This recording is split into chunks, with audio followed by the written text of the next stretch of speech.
म एक दिन मन्दिर गएकी थिएँ र त्यहाँको दृश्य देखेर मैले यो कविता लेखेकी छु। सो कविताको शीर्षक छ ढुङ्गाभन्दा परको ईश्वर। तिमी केलाई ईश्वर मान्छौ? ढुङ्गामा दुध चढाउँदैमा के ईश्वर प्रसन्न हुन्छन् र? बोका चढाउँदा खुरा काट्दा के हाम्रो भाका पुरा हुन्छ र? तर कसले लेख्यो यो सम्झौता? भन्छौ भगवान प्रसन्न हुन्छन् र अब भाका पुरा हुन्छ। तर कसको भाका?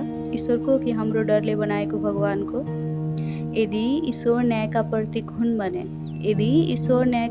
हुन् भने रगतको साँटो वरदान कसरी सम्भव भयो? यदि करुणा उहाँको स्वभाव हो भने हिंसाले कसरी ढोका खोल्यो? किन निर्दोषको चिच्चाहाट प्रार्थना बन्यो? यदि भगवान सबैका पिता हुन् भने उहाँलाई सन्तानको बलि किन चाहियो? यदि भगवान सर्वज्ञ हुन् भने हाम्रो मनको सत्य दूत र रगत बिना उहाँलाई थाहा छैन र?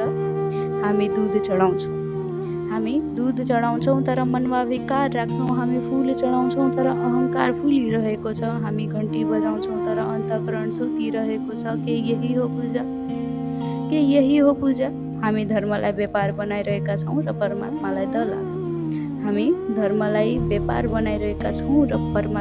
दलाल। यति देउ उति पाइन्छ भनेर सम्झौता गर्छौँ, मानव ईश्वर कुनै सौदेबाज हो। तर ईश्वर न त सौदामा हुनुहुन्छ न त डरमा। उहाँ त त्यो क्षणमा हुनुहुन्छ जहाँ तिमीले सत्य रोज्छौ, फाइदा होइन। ढुङ्गा चिसो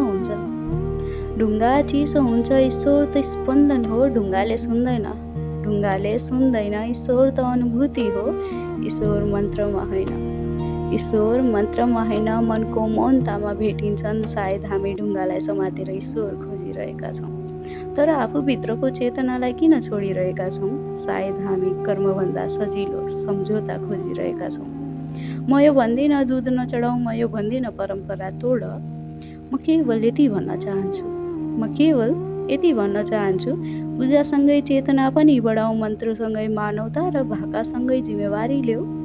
किनकि सायद ईश्वर हामीले चढाएको चिजमा होइन, हामीले बनेको मान्छेमा खुसी हुनुहुन्छ। ईश्वर मन्दिरको भिडमा होइन, अन्तःकरणको एकान्तमा बस्नुहुन्छ।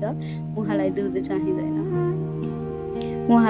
चाहिँदैन, शुद्ध मन चाहिन्छ। उहाँलाई रगत चाहिँदैन, जागेको चेतना चाहिन्छ।